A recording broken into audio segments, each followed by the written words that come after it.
Dans l'actualité également, cette nouvelle fusillade dans une discothèque du département du Nord la nuit dernière. Cette fois, ça s'est passé à Bertry, près de Cambrai. Un homme refoulé par un videur a ouvert le feu sur l'établissement. Plusieurs personnes ont été légèrement blessées.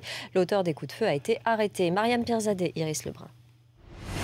Le tireur présumé a été interpellé à son domicile avec sa compagne. Également interpellé son complice présumé, soupçonné de lui avoir servi de chauffeur. Ils se trouvent tous les trois actuellement en garde à vue. Le tireur présumé était connu des services de police. L'auteur présumé des coups de feu a déjà été condamné à de nombreuses reprises, notamment pour des faits de violence sur conjoint.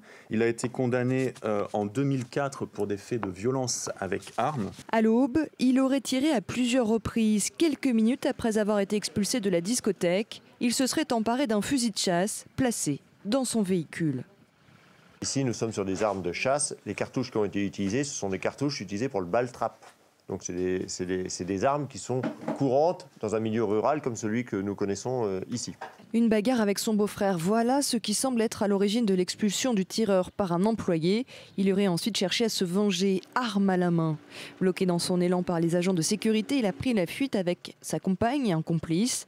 Le jeune homme de 31 ans était connu des vigiles. Il était interdit d'entrer depuis un an, car réputé bagarreur. Il est déjà revenu, il y a 6 mois, il a dit non, c'est encore trop récent. Puis là, il est revenu avec des copains, tout ça.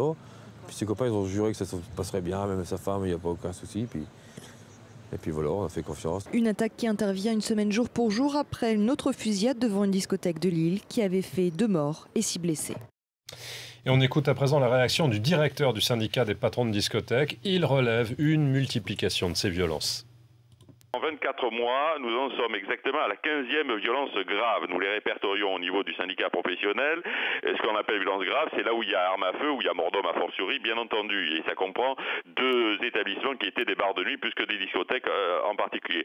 Donc 15 en 2 ans, il y a 2 millions de personnes qui vont en discothèque par semaine. Donc il faut faire le rapport risque, etc. Donc c'est quand même pas si dramatique que cela, si vous voulez. Par contre, la violence ordinaire, celle qui avait lieu dans les balles autrefois, les coups de poing, ce que l'on appelait la castagne, chez moi dans le sud-ouest, ça c'était de la violence qui était plus facilement contrôlable. Ce qui se passe, c'est que dans notre société maintenant, on peut trouver des kalachnikovs sur le marché. Il faut voir que ça ne peut pas continuer longtemps ainsi. Il faut nous faciliter véritablement le travail que l'on fait dans nos établissements, et notamment le travail de tri qui est fait par notre personnel. Le tri est une des conditions de la sécurité du personnel en discothèque. On voit bien dans les 2 cas que un a été refusé parce qu'on le sentait dangereux, et les faits ont montré qu'avec la kalachnikov, il l'était effectivement, le portier avait bien fait son travail. Là, un garçon a été mis à la porte parce qu'on le sentait dangereux. Effectivement, il est allé chercher une arme, il est revenu avec. Donc le personnel a bien vu à qui il avait affaire, il l'a mis à la porte comme il fallait. Il faut nous faciliter ce travail, et pour le faire, il faut que les forces de police et de gendarmerie nous aident davantage et soient beaucoup plus présentes à nos côtés lorsque l'on fait appel.